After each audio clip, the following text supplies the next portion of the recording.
ജലോത്സവത്തിന് ഇന്ന് തുടക്കം.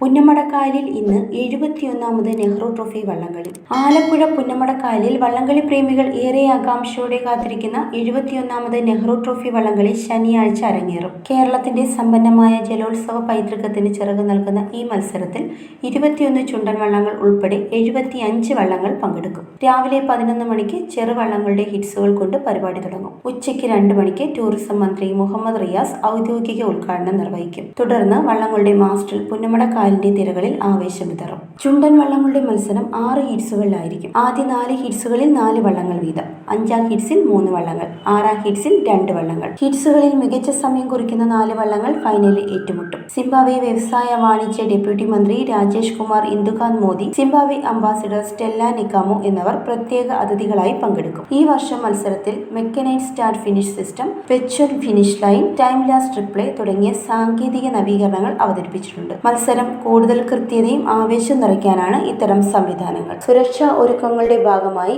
1500-ലധികം പോലീസ് ഉദ്യോഗസ്ഥർ, നിരീക്ഷണ ബൂത്തുകൾ, യാത്രക്കാർക്ക് സൗകര്യങ്ങൾ എന്നിവ ഉറപ്പാക്കിയിട്ടുണ്ട്. പ്രവേശന ക്രമീകരണങ്ങളും യാത്രാ നിയന്ത്രണങ്ങളും ജില്ലാ ഭരണകൂടം പ്രഖ്യാപിച്ചു. കേരളത്തിന്റെ ഏറ്റവും പ്രശസ്തമായ ജലോത്സവം കാണാൻ ആയിരക്കണക്കിന് നാട്ടുകാരും വിനോദസഞ്ചാരികളും പുന്നമടക്കായലിൽ എത്തിച്ചേരും. സംഗീതവും ആർപ്പുവിളികളും നിറഞ്ഞു നിൽക്കുന്ന അരങ്ങിൽ വള്ളംകളിയുടെ കരുത്തും കേരളയുടെ പൈതൃകവും വീണ്ടും തെളിയിക്കപ്പെടും. Zag news, Thiruvananthapuram. നേരിന്റെ വാർത്തകൾ നിങ്ങളുടെ വിരൽത്തുമ്പിലെത്താനായി സാഗ് ന്യൂസ് ചാനൽ സബ്സ്ക്രൈബ് ചെയ്തും ഷെയർ ചെയ്തും ഒരു ശരിയായ മാധ്യമ നിലപാടിനൊപ്പം നിൽക്കാൻ ഞങ്ങൾ നിങ്ങളെ ക്ഷണിക്കുന്നു.